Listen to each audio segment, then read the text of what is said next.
안녕하세요. 한국항공대 2020년도 1학기 세계사 탐구 영역을 가르치고 있는 조청현이라고 합니다. 스튜디오에서나마 이렇게 또 만나게 돼서 반갑고요.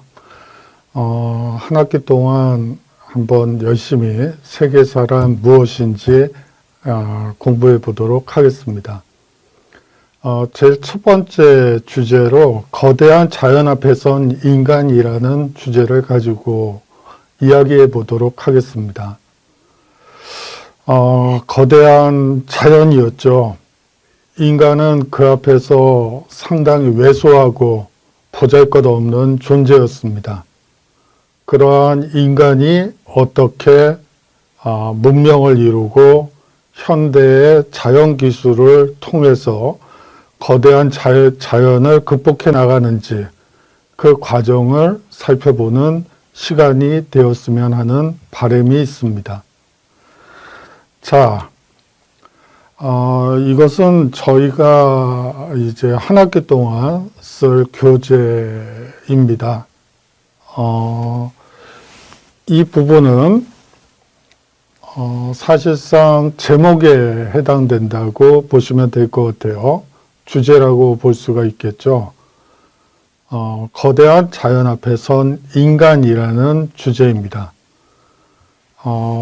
이 부분은 제시문이라고 이해하시면 됩니다. 당시의 시대 상황과 앞으로 우리가 다루어야 할 내용의 주요 문제들을 중심으로 해서 정리한 부분이라고 이해하시면 될 것 같아요. 그 다음으로 여러분들께 말씀드려야 하는 부분은 해시태그 부분이에요. 바로 이 부분입니다. 이 주제와 관련해서 거대한 자연 앞에 선 인간과 관련해서 선사시대, 역사시대, 인간의 특징, 경험, 언어, 선사유물, 반성, 기록, 목축, 농경, 정착생활, 종교 탄생 이러한 핵심어가 있습니다. 사실 이 주제와 관련해서 반드시 들어가야 할 핵심어이자 여러분들이 이제 나중에 숙제로 제출하셔야 될 문제들을 푸는 데 있어서도 반드시 들어가야지 되는 부분이에요. 다시 정리하자면 제목과 제시문을 통해서 주제를 파악할 수가 있겠죠. 다음으로 제시문은 주제와 관련한 요지와 시대적 상황을 이해하는 데 도움을 줍니다. 해시태그는 반드시 짚어봐야 할 핵심 내용들을 질문의 형식으로 압축적으로 표현했습니다. 질문이군요. 죄송합니다. 해시태그는 주제와 관련된 일련의 핵심 개념이므로 답에 반드시 포함되어야 할 용어들이죠. 따라서 생소하거나 정확하게 알지 못하는 용어가 있다면 다양한 경로를 통한 조사와 개념 이해가 반드시 필요하다고 말씀드릴 수 있습니다.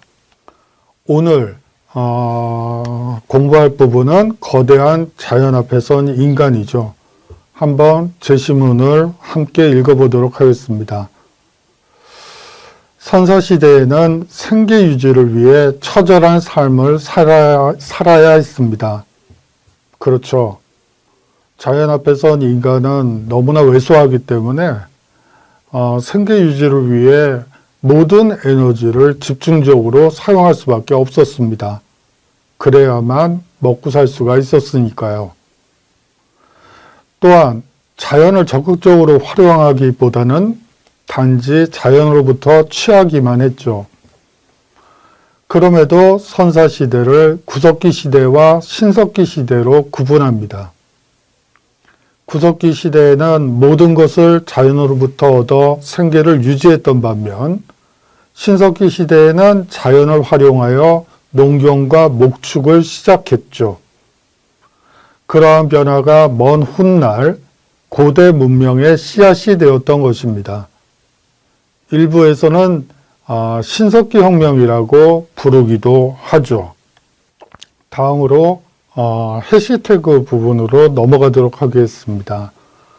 여기에는 선사시대, 역사시대, 인간의 특징, 경험, 언어, 선사유물, 반성, 기록, 목축, 농경, 정착생활, 종교탄생 등이 핵심 개념어가 되겠습니다.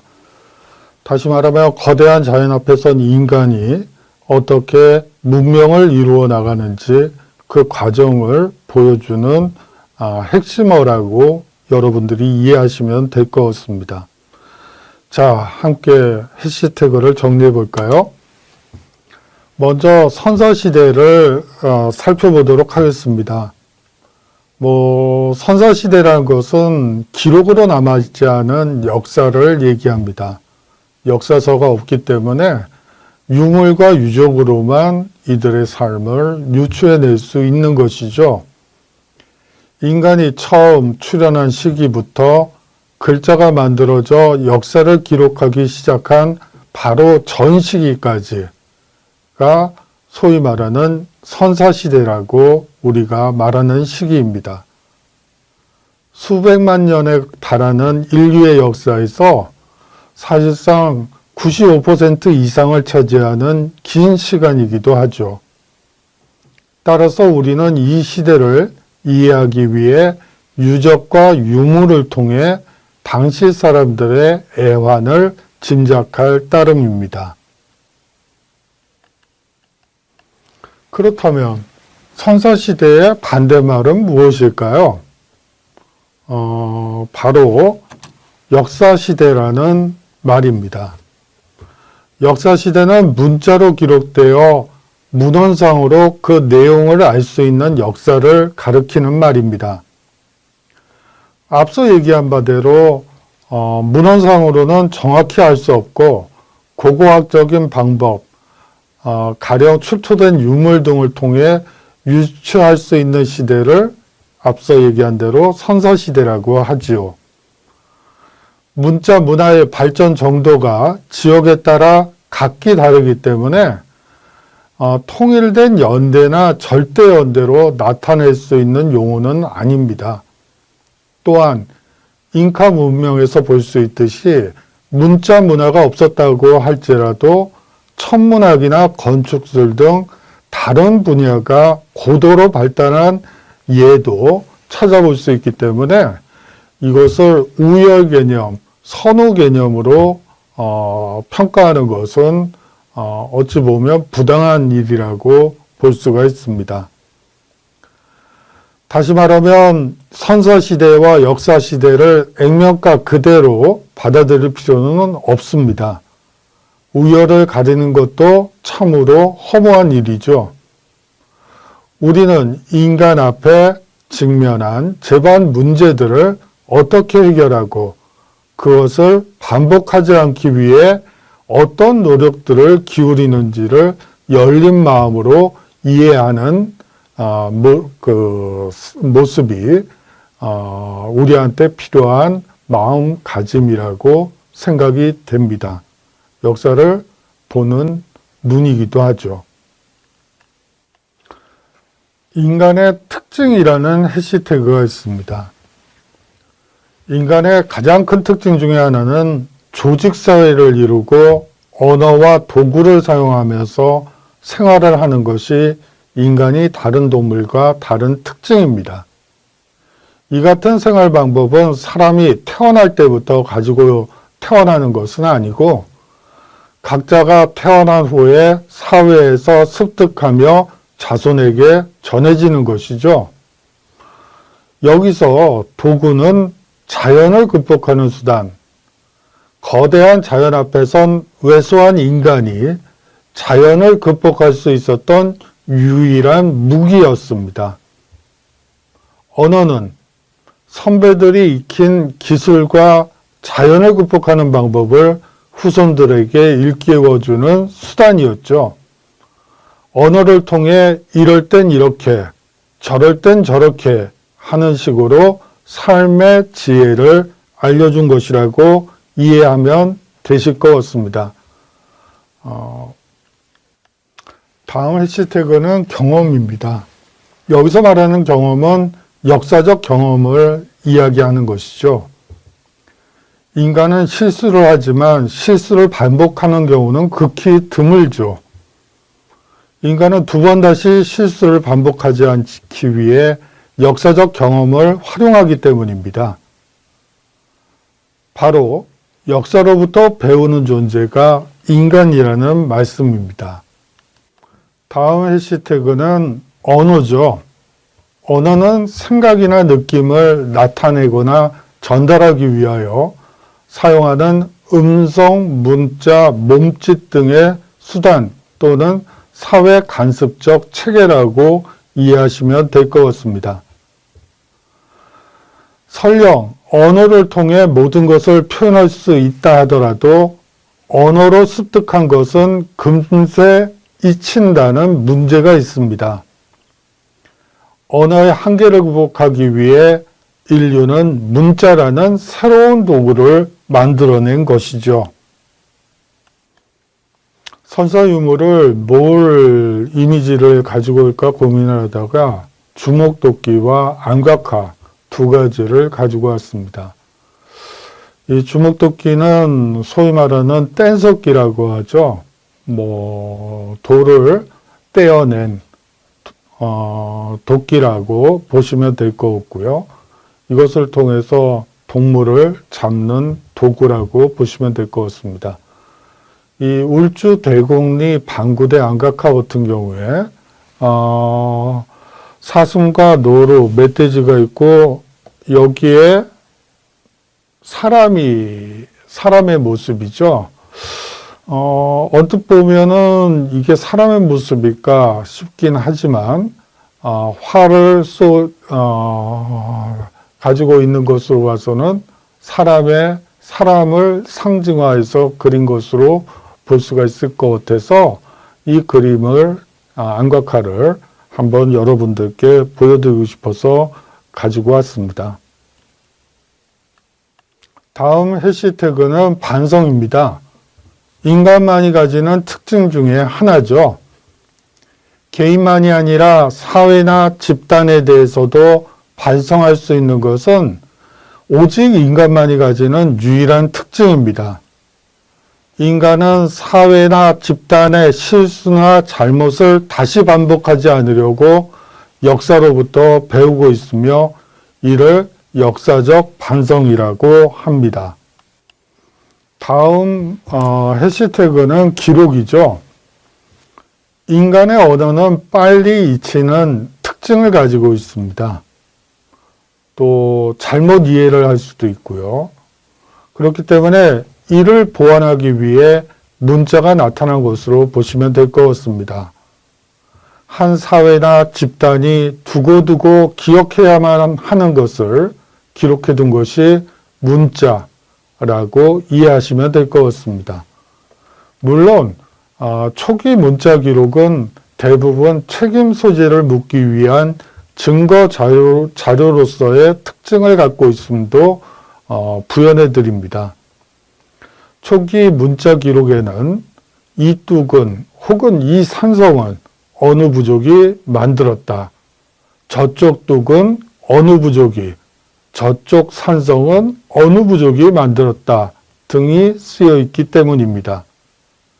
집중호우가 내려 뚝이 무너졌을 때 책임 소재를 분명히 하기 위해 문자가 이용되었음을 알 수가 있습니다. 다음 해시태그는 목축입니다. 신석기인들은 소와 양, 염소 등의 가축을 인위적으로 양육하고 수를 늘려 그 젖이나 고기, 털을 통해 생기를 유지했습니다. 들판에 떠도는 동물을 잡아먹던 구석기인들과 달라도 아주 다른 모습이죠. 일부 학자들은 자연을 활용하고 이용했다는 점에서 이를 두고 신석기 혁명이라고 말하시는 분들도 있습니다. 그런데 여러분들이 좀 그런 생각이 들 것 같아서 다시 제시문으로 넘어왔습니다. 구석기 시대와 신석기 시대라는 표현이 있는데, 그럼 구석기 시대 사람들은 자연으로부터 취하기만 했다. 자연으로부터 모든 생계를 유지하는 방법은 자연으로부터 모든 것을 얻었다라고 이해할 수도 있기 때문에 이거는 원시적인 혹은 동물과 같은 삶이 아니냐고 여러분들이 질문하실 수도 있을 것 같아요. 구석기 시대에서 가장 중요한 변화 중에 하나는 불을 활용할 수 있었다는 것이죠. 모든 동물들은 불을 무서워합니다. 뭐 인간도 마찬가지죠. 불을 곁에 두고 활용은 하지만 불 자체는 사람이 무서워하는 존재 중에 하나예요. 이 불을 활용한다는 것은 사실은 그전 시기에는 살코기, 피가 뚝뚝 떨어지는 살코기를 먹다가 이제 바베큐나 혹은 쪄서 먹는 문화가 만들어진 것이죠. 음식 문화의 역사에서 구석기 시대는 불을 사용했다는 점에서 가장 중요하고, 또한 이 불의 사용은 다른 포식 동물들이 인간을 저녁 동안에 공격하지 않도록 보호해주는 수단으로서 불을 이용했다는 점에서도 이 불의 활용은 상당히 중요하다고 볼 수가 있습니다. 구석기 시대는 또 나름의 문화를 가지고 있다라고 말씀드릴 수 있고, 구석기 시대에 나온 벽화, 그 동굴화들을 보셔도 거기에는 종교적 신앙 체계도 보이는, 많은 동물을 잡기를 바라는 인간의 영혼이 그려져 있다는 점도 말씀드리면서, 구석기인들도 사실상 문화를 향유하고 누리고 살고 있었다고 말씀드릴 수 있다라고 말씀드리고 싶습니다. 다음 해시태그는 농경입니다. 농경이라는 것은 흙이나 토지를 이용하여 인간에게 유용한 식물, 뭐 예를 들면 곡물, 채소, 과일, 약재 등의 재배와 생산에 관계되는 온갖 활동을 얘기하는 것이죠. 그렇지만 역사에서 농경이 중요한 이유는 물론 이런 이유도 있지만 또 다른 이유가 있어요. 그것은 경제적 잉여가 발생하면서 인류가 부락을 이루는 정착 생활을 시작하게 되었다는 점이죠. 잉여 생산물이 발생하면서 부락을 이루고 정착 생활을 시작했을 뿐만 아니고, 이 경제적 잉여를 바탕으로 도시가 만들어지고, 도시가 커져서 다시 국가로, 고대 국가, 고대 문명으로 나아가게 됩니다. 사실상 정착 생활이 가능하게 만들어준 산업이 바로 농업이고, 농업을 통해서 인류는 고도의 문명을 만들어 나간다라고 여러분들이 이해하시면 될 것 같습니다. 다음으로 정착 생활입니다. 인류학과 고고학적인 관점에서 본 정착 생활을 한번 정리해 보도록 하겠습니다. 인류가 구석기 시대에 동물을 찾아 떠돌이 생활에서 벗어나 영구적인 거주지를 갖고 1년 주기로 이어지는 생활을 의미합니다. 신석기 시대에 이르러 목축과 농업이 시작되면서 정착 생활이 시작된 것이죠. 자, 여기서 구석기 시대에 동물을 찾아 떠돌이 생활을 했다는 표현이 나옵니다. 이 말은 무슨 말이냐면, 이 구석기 시대의 조상들은 지구력과 인내력이 보통이 아닙니다. 다른 동물들은 순발력을 이용해서 적을 피하죠. 포식자들을 피합니다. 그런데 인간은 순발력은 떨어지지만 지구력과 인내력이 엄청 크죠. 그래서 순발력이 발달한 동물들을 추적하는 것이죠. 하루건 이틀이건 계속해서 추격을 합니다. 그래서 동물이 지쳐 쓰러질 때까지 추격을 하죠. 그래서 쓰러진 동물을 잡아먹었습니다. 뿐만이 아니고 물론 거대한 동물들 같은 경우에는 집단으로 몰려가서 공격을 하고 유인을 해서 낭떠러지로 떨어뜨리는 방식으로 해서 생계를 유지했다고 보시면 될 것 같습니다.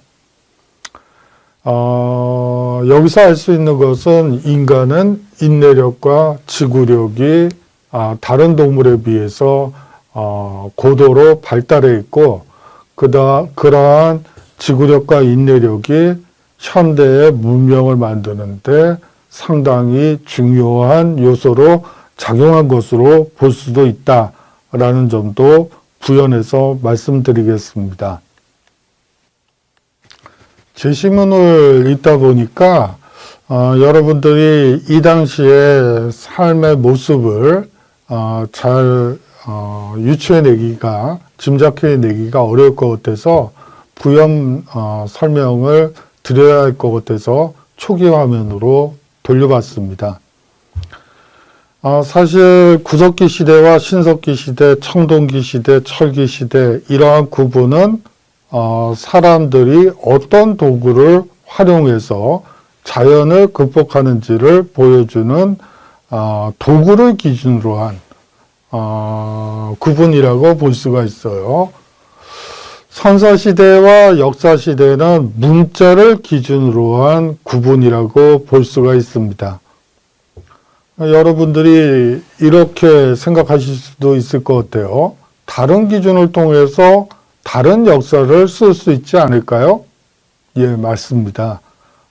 제가 그거를 말씀드리고 싶어서 이 화면으로 돌린 것이죠. 그래요. 우리가 어떤 기준을 가지고 역사를 보느냐에 따라서 새로운 역사는 쓰여질 수가 있어요. 단 한 가지 당부드리고 싶은 거는 이 사료나 이 해시태그 같은 핵심 개념어 혹은 핵심 문자 기록은 반드시 인용을 하면서 이야기를 기준을 설명해 나가는 방법이 중요한 것이죠. 그래야만 사실상의 역사 왜곡이라는 부분이 없어질 수 있지 않을까 하는 생각이 듭니다. 사실 여기서 문제를 이제 한번 보도록 하죠. 인간이 유인원과 구별되는 가장 큰 특징은 무엇일까? 라는 부분입니다. 사실 그래요. 일본 원숭이를 예로 들어보면 상당히 인간과 유사한 삶을 살고 있어요. 계급사회죠. 사실상 임금 원숭이의 경우에는 온천탕을 가족들과 함께 자유로 활용을 합니다. 이용을 하죠. 거기에 비해서 밑에 계급에 있는 일본 원숭이들은 절대 임금 원숭이가 들어간 탕 안에 들어갈 수가 없어요. 심지어는 임금의 어린 새끼마저도 안에서 놀고 있는데도 다 큰 어른 원숭이들도 감히 근접을 할 수가 없습니다. 사실 도구를 이용하는 것도 인간만이 이용하는 것은 아니죠. 원숭이부터 시작해서 요새 생물학에서 여러 연구들을 보면 인간만이 도구를 활용하는 건 아니에요. 언어도 요 근래는 한번 연구를 해보니까 언어를 구사하는 동물도 있긴 하다고 해요.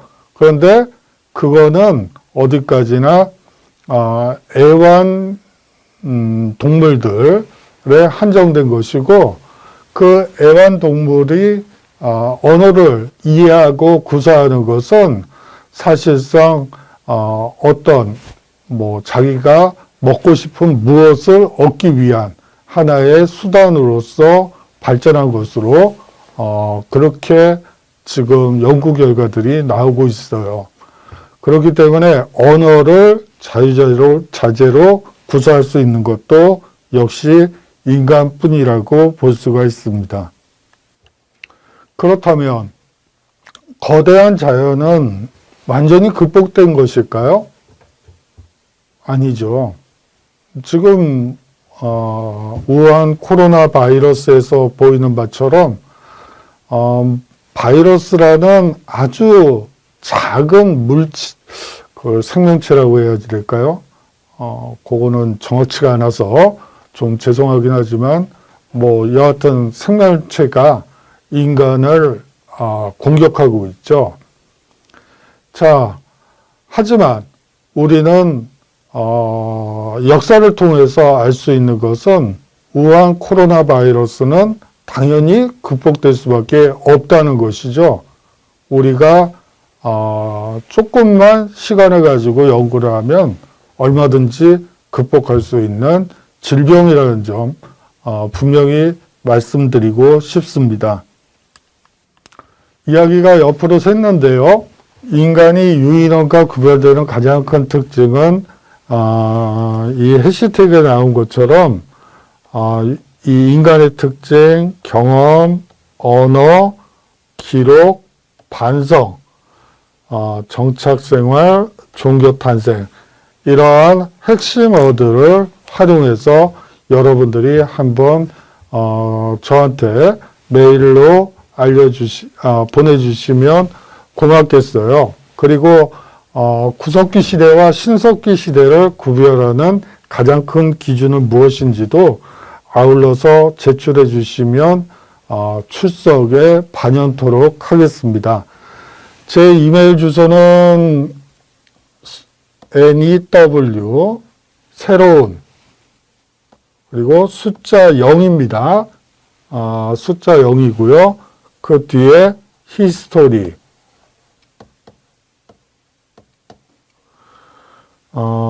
골뱅이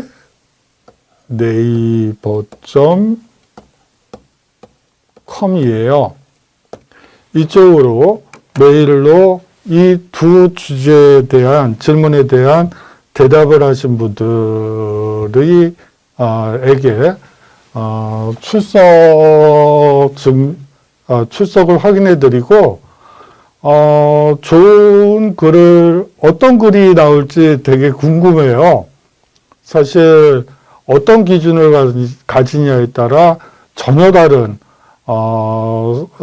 새로운 글들이 나오기 때문에 여러분들이 어떤 글이 나오게 될지 한번 천천히 읽어보면서 장점과 단점을 보면서 잘한 분들께는 소정의 제가 선물을 한번 드리는 시간도 가져보면 좋지 않을까 하는 생각이 들어서 나름대로 개강을 하면 준비를 해서 여러분들께 드리도록, 잘하신 분들께 드리도록 하겠습니다. 자, 제 이메일 주소는 new, new, 새로운, 그러나 새롭지 않은 역사, 뉴형 히스토리, 골뱅이 네이버.com입니다. 다음 주제는 반도 국가의 운명입니다. 사실 제목을 정할 때 많이 망설였어요. 운명이라고 하면 운명론에 빠진 어떻게 보면 비과학적이고 숙명론적인 그런 모습을 느낌이 들 것 같아서 운명과 다른 말을 한번 써볼까도 생각을 해봤었는데 여기서는 운명이 맞을 것 같아서 했어요. 마키아벨리는 운명론을 아주 배격을 하죠. 운명론은 비과학적이고 정치를 하는 사람들은 운명론에 빠져서는 안 된다고 강변을 합니다. 하지만 한번 제목으로서는 괜찮지 않을까 하는 생각에서 반도국가의 운명이라고 정해봤습니다. 자, 다음으로는 한번 제목을 보시면 앞서 설명드린 반도국가의 운명이고요. 한번 이 주제와 관련해서 제시문을 한번 읽어보도록 하겠습니다. 일제 총독부가 퍼뜨린 식민지 사관에 따르면 우리나라는 반도국가이므로 대륙 세력과 해양 세력의 침략에 노출되어 식민지가 될 수밖에 없는 운명이라고 강변합니다. 역사를 쥐락펴락했던 고대 그리스와 고대 로마, 동서중계 무역을 통해 청령 제국을 이룬 비잔틴 제국, 그리고 신학로를 개척한 에스파냐와 포르투갈 모두 반도국가들이죠. 이들이 언제나 강국은 아니었지만 그럼에도 불구하고 역사에서 커다란 족적을 남겼다는데 이의를 제기하실 분은 없을 것입니다. 자, 지도를 한번 보시면서 설명을 드리도록 하겠습니다. 먼저 발칸반도를 보도록 하시죠. 여기 발칸반도가 있습니다. 아테네는 이쪽, 스파르타는 이쪽이라고 보시면 되고요. 근데 이 발칸반도의 동쪽에는 에게가 있고요. 그 아래쪽으로는 사실상 지중해가 펼쳐져 있습니다. 이탈리아 반도를 보실까요? 이쪽이죠. 이탈리아 반도 역시 지중해와 맞닿아 있습니다. 그러면 비잔틴 제국이 위치했던 아나톨리아 반도를 보실까요? 이쪽이에요. 반도처럼 튀어나와 있죠. 이쪽은 여기가 흑해, 여기가 에게, 여기가 지중해입니다. 이 밑쪽이. 다시 말하면 이 지역은 동서의 문화교류에서 중심적인 이쪽을 거치지 않으면 여하튼 동아시아로 혹은 유럽으로 나아갈 수 없어요. 그렇기 때문에 상당히 중요한 곳이라고 볼 수가 있고요. 이쪽이 이베리아 반도입니다. 이쪽이 이렇게 돼서 포르투갈과 스페인으로 나누어지게 되고요. 여기 보시면 아시겠지만 대서양과 다 연접해 있죠. 그리고 스페인 반도 서쪽으로는 지중해가 있고요. 이쪽 지브롤타 해역을 남쪽으로 내려가면 사실상 그 북아프리카가 펼쳐집니다. 다시 말하면 반도 국가들은 기본적으로 바다에 면하고 있고 바다를 통해서 문명을 이루고 부를 창출했던 국가들이다라고 여러분들이 이해하시면 될 것 같습니다. 다시 제시문으로 넘어와서요. 이들이 언제나 강국이었던 것은 아니다. 그렇죠. 이들이 언제나 강국이었던 것은 아니었죠. 어떤 조건에서만 하에서만 강국이 되었던 것이지 그 조건이 성립되지 않았을 때는 반드시 약소국가가 되는 그런 특징을 가지고 있어요. 그렇다면 반도국가는 어떤 운명을 따라야 될까요? 그래서 앞서 설명한 바대로 비학문적인 용어인 운명이라는 표현을 쓴 것입니다. 자, 다음으로는 해시태그로 넘어가도록 할게요. 중요 핵심 개념으로 식민지 사관, 발칸반도, 이탈리아 반도, 이베리아 반도, 아나톨리아 반도, 구릉성 산지, 중개무역, 이런 요소들을 여러분들이 반드시 아셔야 하는, 그리고 모르신다면 조사를 통해서 여러분들이 조사를 하셔서 개념을 정확히 머리에 넣은 상태에서 이 문제를 푸시라고 말씀드리는 것이죠. 자, 그래서 준비해 보았습니다. 식민지 사관이라는 첫 번째 해시태그가 나오죠.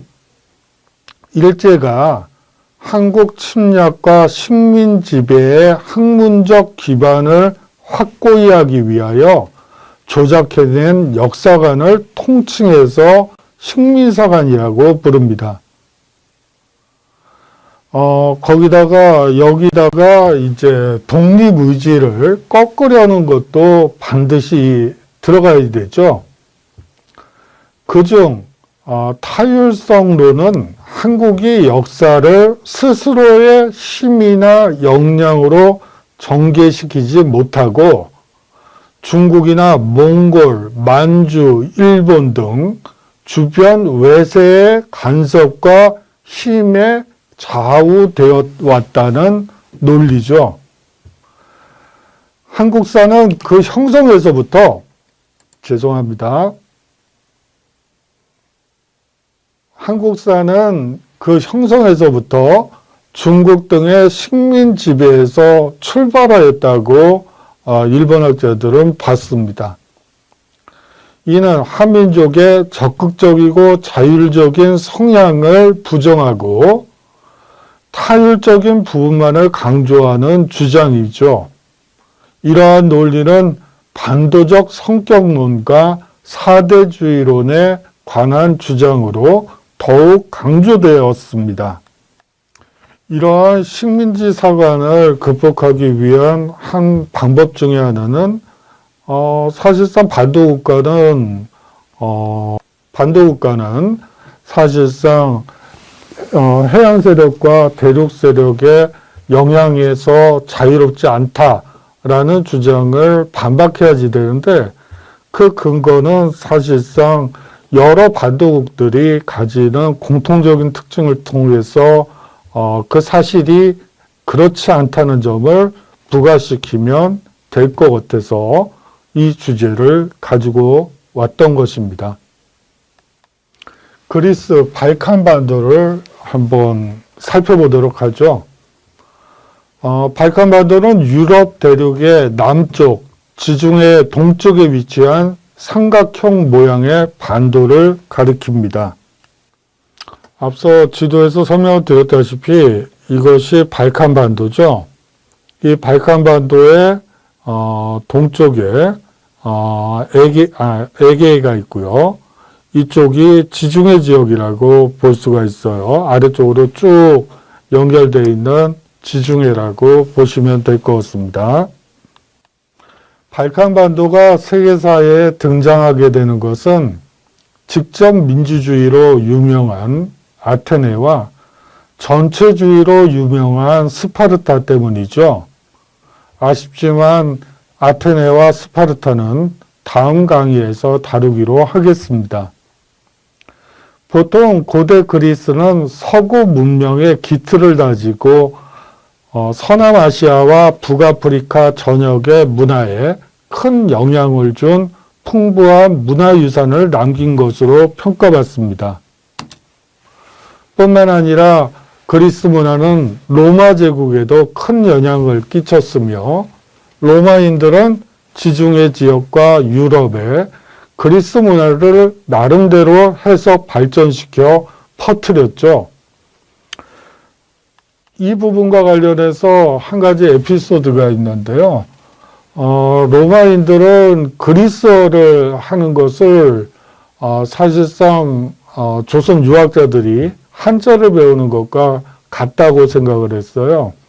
그래서 유모도 그리스 사람을 쓰고 갓난아기 어머니로서 그리스인들을 쓰고 유모를 쓰고 또 그뿐만 아니고 그리스 학자들을 아기들이 어렸을 때부터 그리스어를 쓸 수 있게끔 조기 교육을 시켜봤어요. 그런데 문제는 그러한 조기 교육에도 불구하고 이 이중 언어가 잘 구사되지 않았다는 점이 요새 학계에서 나와서 재밌게 봤던 기억이 나요. 외국어를 조기 교육시키는 것의 유효성과 관련해서 한번 눈여겨봐야 될 대목이 아닌가 해서 한번 이야기해 봤습니다.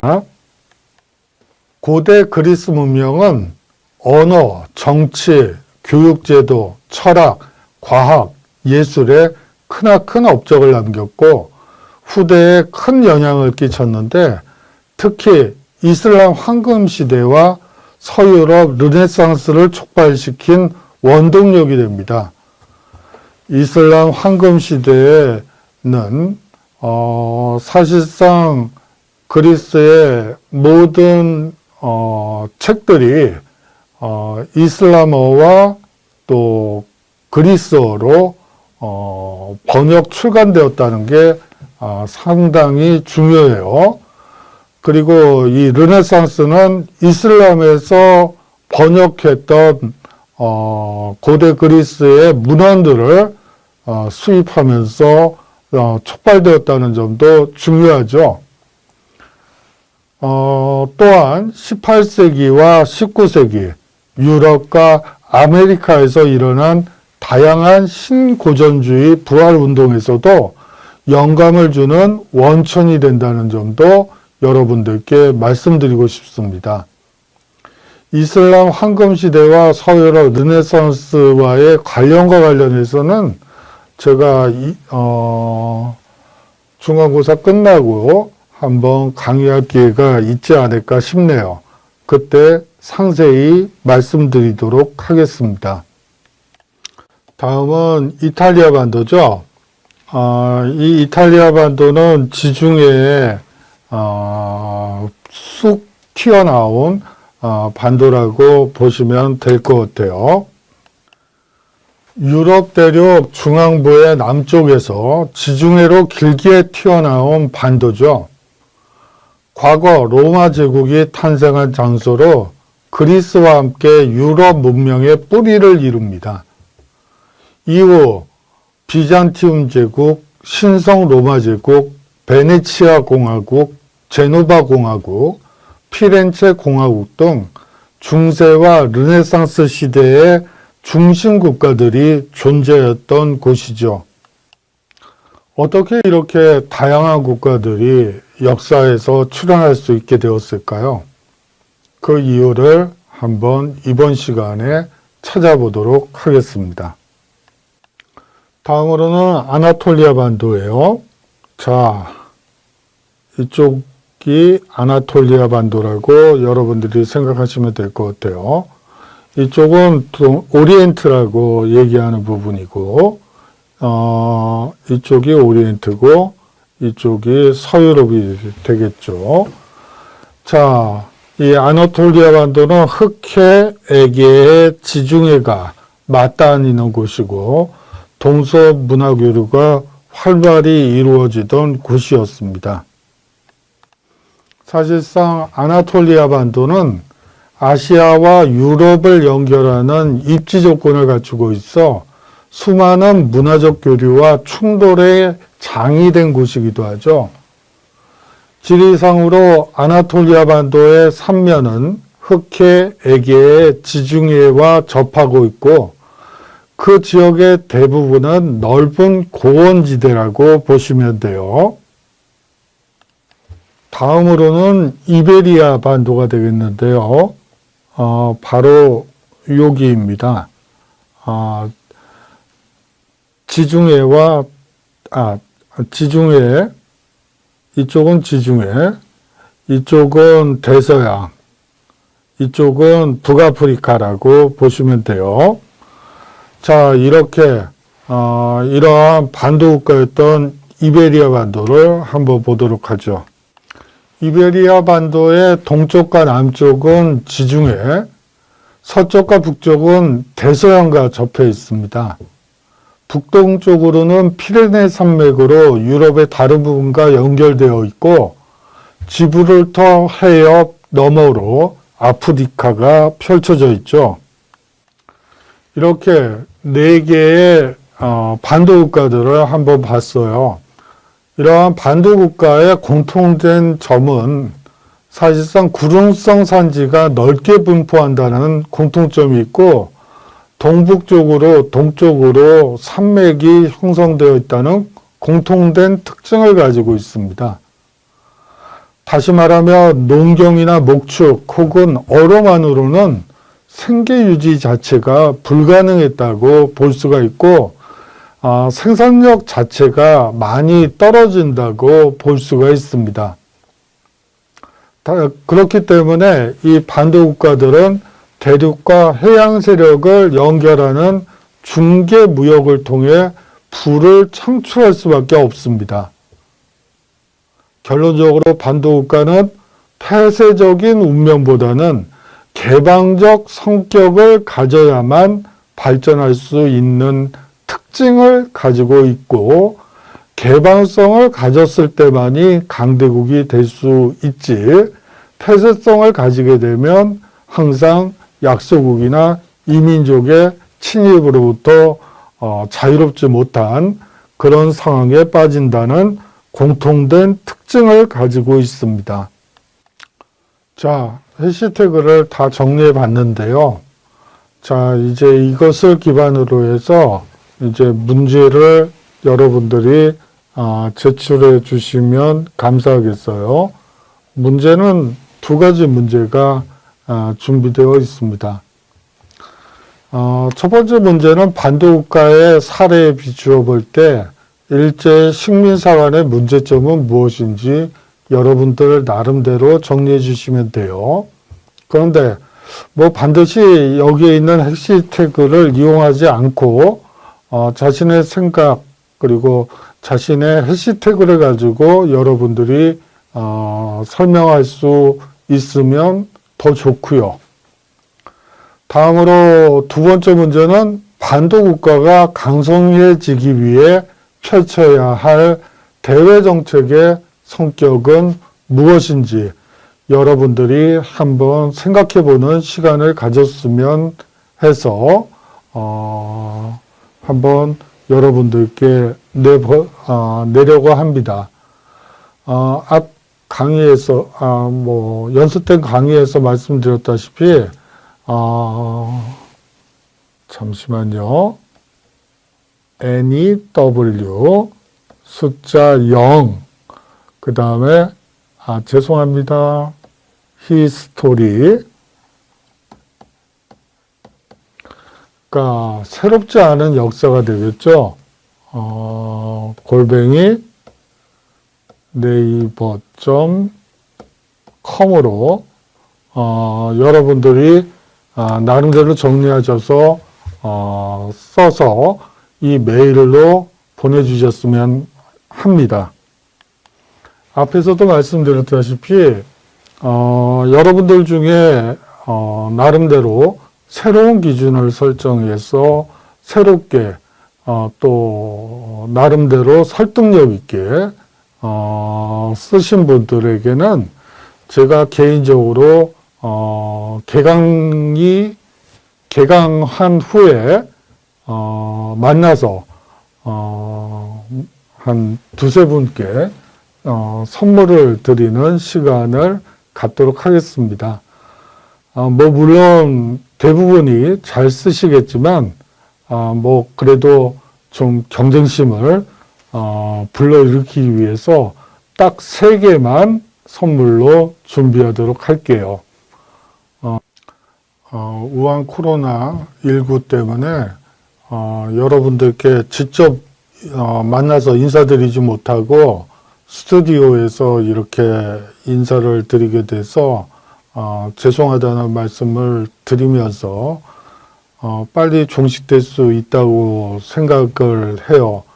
거대한 자연 앞에서 우리가 문명을 이루었듯이 이 코로나 질병도 사실상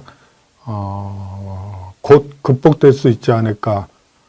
그거는 당연한 일이라고 생각하면서 여러분들 빨리 인사드렸으면 하네요. 다음 주에도 역시 그 동영상 강의로 대체될 것으로 보여요. 다음 시간에는 그리스와 민주주의, 지적 민주주의와 간접 대의제 민주주의의 차이, 그리고 페르시아 전쟁, 그리고 펠로폰네소스 전쟁까지 한번 전체적으로 살펴보는 시간을 갖도록 하겠습니다. 그러면 건강한 모습으로 다음 주에 인사드리고 또 함께 할 수 있기를 바라면서 오늘 강의를 이상으로 마치도록 하겠습니다. 감사합니다.